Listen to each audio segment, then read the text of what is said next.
अगर आपके समाज में परेश बाबू और उनकी लड़कियों को लेकर कोई ऐसी वैसी बात हो रही है तो आपके समाज को लज्जित होना चाहिए, ना कि परेश बाबू और उनकी लड़कियों को। बिनोय को जाल में फंसाकर उसका सर्वनाश करने के लिए ही परेश बाबू के घर में बड़ी निर्लज्जता के साथ आयोजन होता रहा। ललिता तुम्हारे प्रति आकृष्ट है। क्या बिनोय बाबू अपना समाज छोड़कर इस शादी के लिए राजी होंगे? बिनोय को तो दीक्षा लेनी ही पड़ेगी। हाँ, वो तो लेनी ही होगी। तो फिर दीक्षा का दिन तय कर लेते हैं। लेकिन परेश बाबू, दीक्षा की क्या जरूरत है? क्या जरूरत है मतलब? दीक्षा नहीं लेने से आपका ब्राह्मण समाज में विवाह कैसे होगा? देखिए, मैं ब्रह्मो समाज के धर्म मत में श्रद्धा रखता हूँ। मैंने कभी कोई काम उनके विरोध में नहीं किया, तो फिर ये खास तौर पर दीक्षा की क्या जरूरत है? वही तो मैं कह रही हूँ, जब कोई मत विरोध नहीं है तो दीक्षा लेने में हर्ज क्या है? अब मैं हिंदू समाज का कोई नहीं हूँ, ये बात तो मैं कभी कह नहीं सकता ना। तब तो इस बारे में आपसे बात करना ही ज्यादती है। तो क्या आप हमारा उपकार करने के लिए दया करके हमारी बेटी से ब्याह करने को राजी हुए थे? नहीं नहीं, मुझे क्षमा कर दीजिए, मैं अपना अपराध और नहीं बढ़ाऊंगा।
स्कूल से लेके आज तक हमने सभी शिक्षा साथ में ग्रहण की, किंतु इस विद्यालय में तुम पीछे रह गए। खुश रहो। अरे गोरमुन बाबू आ गए। गाड़ी इंतजार कर रही है, चलना चाहिए। आइए पर दुख निशिदिनी होलो आजी बोल काटिलो आजी ओदानी। बस करो। तुम 1 महीने से नाटक का रिहर्सल कर रहे थे ना, कि जब मैं बाहर निकलूं तो तुम मुझे स्वांग बना के गली गली नचवाओगे। ये आप क्या कह रहे हैं गोरमुन बाबू? आपने कारागार में जो दुख भोगा है, हम लोगों ने उससे कम नहीं सहा। इस 1 महीने हम लोगों का हृदय भी तुषाग्नि में जलता रहा। अपने भीतर झांक के देखो, तुषा भी जो की त्यों है, और मुझे तुम्हारे हृदय में भी कोई परिवर्तन नहीं लग रहा। राजपुरुष ने आपका अपमान किया है, लेकिन आज सारी भारत भूमि का प्रतिनिधि होकर ये सम्मान का हार। बस करो अविनाश। आइए प्रश्न।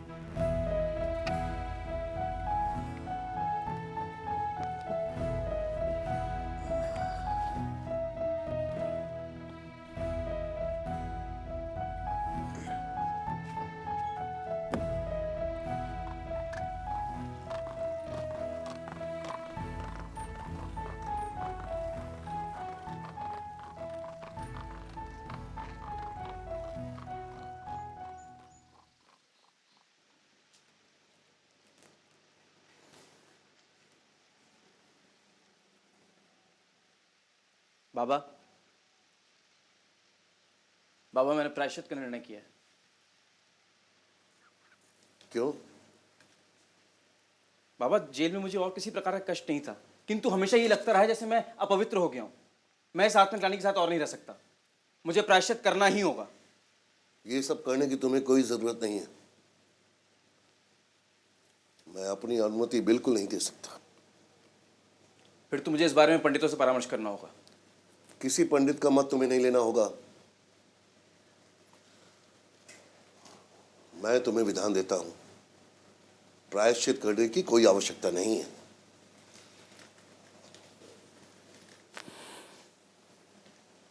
प्रणाम बाबा।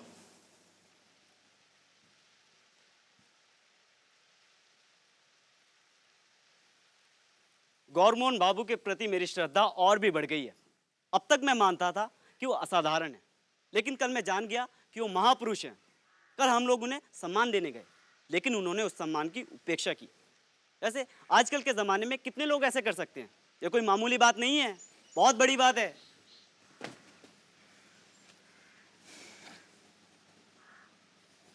देखो अविनाश, अपनी भक्ति से ही तुम मनुष्य का अपमान करते हो। तुमने क्या समझ रखा है? तुम मुझे स्वांग बनाओ और मैं गली गली जाके नाचूं, वाह भाई लूं, और अगर इस बात से मैं इनकार करता हूं तो इतना लज्जित होने का मुझे मौका भी नहीं दोगे। तुमने क्या सोच रखा है? ये देश एक भांडों की टोली है ना, हर कोई नाच रहा है, वाह भाई ले रहा है। सच्चे कर्म पे चलने वाला कोई नहीं है, कोई भी नहीं है। महापुरुष के लक्षण। तुम्हें मेरे साथ चलना है तो ठीक है, मुझसे झगड़ा करना चाहते हो वो भी ठीक है, लेकिन वाह भाई विनती करता हूं। आशीर्वाद दीजिए। आपकी तरह इसी निष्काम भाव से भारतवर्ष के सनातन गौरव की रक्षा करते हुए हम सब लोग भी अपना जीवन समर्पित कर सकें। आशीर्वाद दीजिए।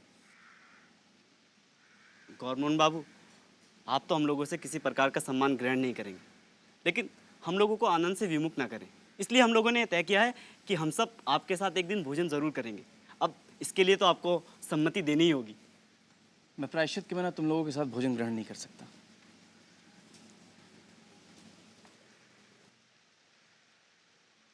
सुना आप लोगों ने? सुना? ये बात हमारे में से किसी के मन में नहीं आई, लेकिन गौरमोहन बाबू हिंदू धर्म की उपेक्षा कभी नहीं कर सकते। प्रायश्चित के समय हम सब लोग एकत्र होंगे और तभी भोज होगा। उस दिन देश के बड़े बड़े अध्यापकों और पंडितों को निमंत्रण दिया जाएगा। हिंदू धर्म आज भी कितना जीवित है, ये गौरमोहन बाबू के निमंत्रण से सबको विदित हो जाएगा। गौरमोहन बाबू की जय! गौरमोहन बाबू की जय!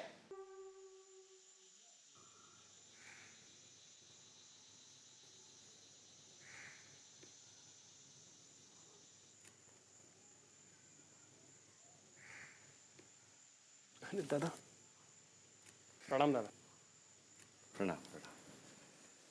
बिनोई, इतने दिनों तक गोरा का इंतजार रहा, अब तो कोई और बात नहीं है ना? क्या कहते हो, दिन और मुहूर्त तय कर लिया जाए? गोरा, तुम्हारा क्या राय है? किस बारे में बात हो रही है तुम समझ रहे हो ना? तुम ये सोच रहे हो कि दादा वो बात अभी तक नहीं भूले। मेरी बेटी है, कोई सपना नहीं है। अभी अभी पता चला कि वो एक ठोस पदार्थ है, भुताने की कोई गुंजाइश है ही नहीं। गोरा, क्या कहते हो? सब कुछ तय कर ही लेना चाहिए। दादा, निर्णय जैसे लेना है वो तो यहाँ स्वयं उपस्थित है। सत्यानाश, जिसका अपना ही कोई ठीक ठिकाना नहीं है वो क्या ठीक करेंगे? अब तुम आ गए हो, सारा भार तुम पर है गोरा। दादा, मैं निमंत्रण बांटने के काम का भार ले सकता हूँ, मिठाई का ऑर्डर भी ले सकता हूँ, परोसने का काम भी कर सकता हूँ, किंतु बिनोय आपकी कन्या से विवाह करे इस बात का भार नहीं ले सकता। जिसके निर्देशन में ये सब कुछ होता है उससे मेरा दूर से ही नमस्कार है। हाँ वो तो ठीक है, पर तुम्हारे दूर रहने से वो दूर रह जाएगा ये मत सोचो। अचानक कब आकर चौंका देंगे कोई नहीं कह सकता है, और फिर वो तुम्हारे बारे में क्या इरादा रखते हैं कौन जानता है। खैर छोड़ो, लेकिन अभी अभी इनको लेकर एक विराट समस्या खड़ी हुई है। सब कुछ अगर भगवान के ऊपर छोड़कर तुम खुद कोई कोशिश नहीं करोगे तो आगे चलकर पछताना भी पड़ सकता है। दादा, जो भार मेरा नहीं है उसे नहीं लेकर मैं पछताने को तैयार हूँ, किंतु उसे लेकर पछताना तो और भी मुश्किल हो जाएगा, इसीलिए थोड़ा बच के रहता हूँ। ब्राह्मण का लड़का जात कुल मान सब कुछ गवा देगा और तुम यहाँ बैठे देखते रहोगे। देश भर के लोगों के हिंदुत्व की रक्षा के लिए तुम्हें नींद नहीं आती है, और यहाँ तुम्हारा परम बंधु जात को नदी में बहाकर ब्राह्म घर में विवाह कर बैठे, तो फिर तुम लोगों को और समाज में क्या मुंह दिखाओगे? बिनोय, तुम शायद नाराज हो रहे हो, लेकिन तुम्हारे पीठ पीछे बहुत सारे लोग गोरा से ये बात कहने को आतुर हैं, बल्कि छटपटा रहे हैं। और मैं तुम्हारे मुंह के सामने ये सब कुछ तुम्हारे अच्छाई के लिए कह रहा हूं। देखो, अफवाह अगर झूठी है तो कह देने से खत्म हो जाएगी, लेकिन अगर सच है तो सोच समझ लेना होगा।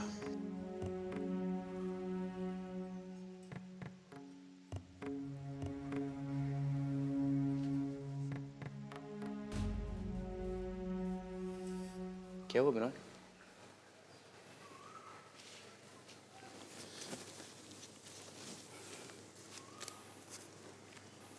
हुआ क्या है? केवल थोड़ी सी बात बता देने से पूरी बात को समझाया नहीं जा सकता, इसीलिए सोचा था कि धीरे धीरे सब कुछ बता दूंगा। लेकिन लगता है कि दुनिया में कुछ भी हमारी इच्छानुसार आराम से नहीं होना चाहता। घटनाएं भी पहले शिकारी बाघ की तरह दबे पांव आती हैं और फिर सहसा आग की तरह धधक उठती है, और फिर तब उन्हें संभालना बहुत मुश्किल हो जाता है। कुरा, मेरे आसपास क्या हो रहा था मैं समझ ही नहीं सका। जो हुआ अगर नहीं होता तो अच्छा था, लेकिन अब जबकि हो चुका है उसे अनदेखा नहीं किया जा सकता। हुआ क्या है ये जाने बिना मैं ठीक से कोई बात नहीं कह सकता।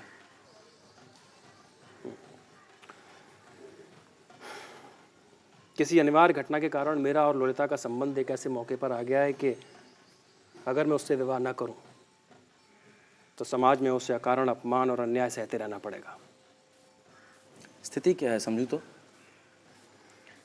ये लंबी बात है गोरा, धीरे धीरे सब बता दूंगा, अभी सिर्फ इतना ही मान लो। मान लेता हूँ, लेकिन मुझे सिर्फ इतना कहना है कि अगर घटना अनिवार्य है तो उसका दुख भोगना भी अनिवार्य है। ललिता के भाग्य में अगर दुख भोगना लिखा है तो उसका कोई उपाय नहीं। लेकिन उसका निवारण करना तो मेरे ही बस की बात है। तब तो अच्छा ही है, लेकिन ज़बरदस्ती ऐसी बात करने से नहीं चलेगा। आवश्यकता पड़ने पर तो चोरी करना, हत्या करना भी मनुष्य के बस की बात है, लेकिन क्या सच में ये उसके बस में है? ललिता से विवाह करके तुम ललिता के प्रति अपना कर्तव्य निभाना चाहते हो, लेकिन क्या वही तुम्हारा सबसे बड़ा कर्तव्य है? इस समाज के प्रति तुम्हारा कोई कर्तव्य नहीं? इस मामले में मेरी राय तुमसे शायद कभी नहीं मिलेगी। मैं किसी व्यक्ति की तरफ खिंचकर समाज के विरुद्ध कुछ नहीं कर रहा हूँ। मैं तो सिर्फ इतना कह रहा हूँ कि व्यक्ति और समाज इन दोनों से ऊपर धर्म है और उसी पर नज़र रखकर चलना होगा। जिस प्रकार व्यक्ति को बचाना मेरा परम कर्तव्य नहीं है, उसी प्रकार समाज को बचाना भी मेरा परम कर्तव्य नहीं है। एकमात्र धर्म को बचाना ही मेरा परम श्रेय है। व्यक्ति भी नहीं, समाज भी नहीं, केवल धर्म। मैं ऐसे धर्म को नहीं मानता। लेकिन मैं मानता हूँ समाज और व्यक्ति की नींव पर धर्म नहीं खड़ा है, बल्कि धर्म की नींव पर समाज और व्यक्ति खड़े हैं। अगर जो कुछ समाज चाहता है उसी को धर्म कहा जाए, फिर तो समाज की ही मुसीबत हो जाएगी। समाज अगर मेरे किसी उचित कार्य में बाधा बने तो उस बाधा को काट कर ही समाज के प्रति मेरा कर्तव्य पूरा होता है। अगर ललिता से मेरा विवाह उचित है तो फिर समाज के डर से भाग खड़े होना मेरे लिए अधर्म होगा। धर्म और अधर्म से क्या सिर्फ तुम ही बंधे हो? इस विवाह से तुम अपनी भावी संतान को किस स्थिति में डाल दोगे, ये नहीं सोचते? इस तरह की बातें सोचकर ही तो मनुष्य सामाजिक अन्याय को चिरस्थायी बना देता है और फिर साहब और अफसरों की लातें खाता हुआ किरानी बाबू हमेशा अपमान सहता रहता है। लेकिन फिर उसे दोष क्यों दिया जाता है? वो भी तो अपनी संतान के लिए ये सब कर रहा है। मैं तुमसे वाद विवाद नहीं करना चाहता, इसमें तर्क की कोई बात ही नहीं है। ये तो हृदय से समझने की बात है। तुम्हें क्या लगता है ब्राह्मण लड़की से विवाह करके तुम इस देश के साधारण लोगों से अलग हो जाओगे? इस बात से मुझे दुख होता है। ऐसा काम तुम कर सकते हो, मैं नहीं। तुम में और मुझ में यही अंतर है, ज्ञान और बुद्धि का नहीं, प्रेम का। मेरा प्रेम जहाँ है वहाँ तुम्हारा प्रेम नहीं। मैं अपने भारतवर्ष को चाहता हूँ, उससे अधिक अपने को या किसी मनुष्य को मैं नहीं चाहता। मैं ऐसा कोई काम नहीं करूँगा जिससे एक पल के लिए भी मुझे अपने भारतवर्ष से अलग होना पड़े। तुम मुझे समझ नहीं रहे। बिनोय, अब तर्क छोड़ो। सारी दुनिया ने जिस भारतवर्ष का अपमान किया है, त्याग दिया है, मैं उसी के साथ अपमान के सिंहासन पर बैठना चाहता हूँ। मेरा यही जाति भेद का भारतवर्ष, कुसंस्कारों का भारतवर्ष, मूर्ति पूजक भारतवर्ष। अगर तुम इससे अलग होना चाहते हो तो तुम्हें मुझसे भी अलग होना होगा।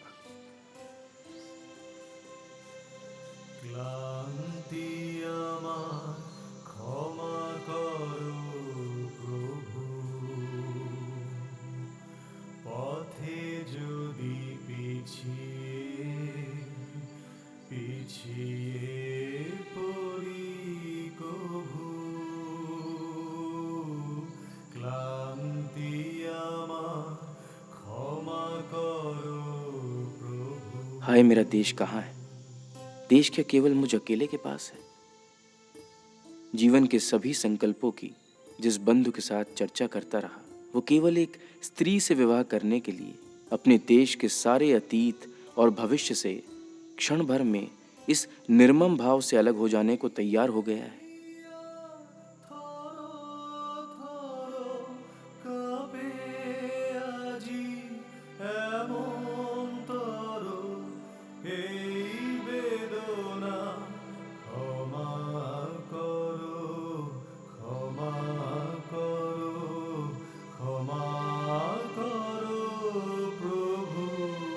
और जिनको सब मेरे दल के लोग कहते हैं, इतना समझाने बुझाने के बाद भी वे यही समझते हैं कि मैंने केवल हिंदुत्व का उद्धार करने के लिए अवतार ग्रहण किया है, कि मैं केवल साक्षात शास्त्र वचन हूँ और इस व्यक्ति पूजा में मेरा भारतवर्ष कहीं नहीं है।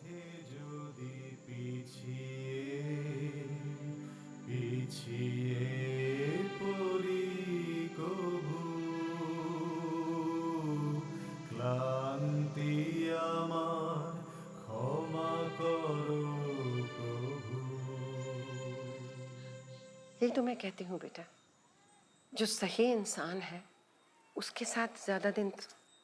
गोरा, ये देख कौन आया है। नमस्ते। मेरी बेटी होती तो मुझे कितना सुख मिलता, मुझे अब समझ में आया। गोरा, जब तू जेल में था ना, ये मुझे बहुत हिम्मत देती थी। तब मेरा इससे परिचय नहीं था, पर दुख के समय ही बड़ी और अच्छी चीजों से परिचय हो जाता है। यही तो दुख का गौरव है। दुख के समय भगवान भी कहाँ कहाँ से साहस जुटा देते हैं, हिम्मत जुटा देते हैं, हम समझ ही नहीं पाते हैं। इसलिए तो हमें कष्ट होता है। नहीं बेटी, शर्माओ नहीं। तुमने मेरे दुख के घड़ी में मुझे बहुत सुख दिया। ये अगर मैं तुम्हारे सामने ना कहूँ तो फिर मैं कैसे रह सकती हूँ? हाँ माँ, दुख के समय में ये हमारे दुख का भार लेने आई थी और आज सुख के समय हमारा सुख बढ़ाने आई हैं। जिन लोगों का हृदय इतना बड़ा होता है उनमें ऐसी ही निस्वार्थ उदारता होती है। लेकिन दीदी, जैसे जब चोर पकड़ा जाता है और उस पर चारों तरफ से मार पड़ती है, वैसे ही आप बच नहीं पाओगे। मैं तो बहुत पहले से ही जानता था, लेकिन कभी आपका भांडा फोड़ नहीं किया, हमेशा चुप ही बैठा रहा। तू ही तो चुप बैठे रहता है ना, बड़ा आया चुप बैठे रहने वाला। बेटी मैं तुम्हें क्या बताऊं, जब से इसका तुम लोगों से परिचय हुआ है ना, तुम लोगों का गुणगान करते थकता नहीं है। सुन लिया दीदी आपने, मैं गुणगान भी करता हूँ और अकृतज्ञ भी नहीं हूँ। इसका गवाह सबूत सब हाजिर है। सुन लो जरा इसकी बात। पर इससे तो तुम्हारे ही गुणों का परिचय मिलता है। नहीं नहीं दीदी, अगर मेरे गुणों के बारे में जानना हो तो आप माँ के पास आइएगा। कभी कभी तो मैं भी सुनकर चकित रह जाता हूँ, आप भी अचंभित हो जाएंगी। अगर मेरी जीवनी माँ लिखें तो मैं जल्दी मरने के लिए तैयार हूँ। पगले तू कैसी बातें कर रहा है? अच्छा बिनोय, तुम क्या हमारे घर कभी नहीं आओगे? क्यों नहीं आऊँगा दीदी, जब आप बुलाएंगे तब आ जाऊँगा। ठीक है, तो आओ।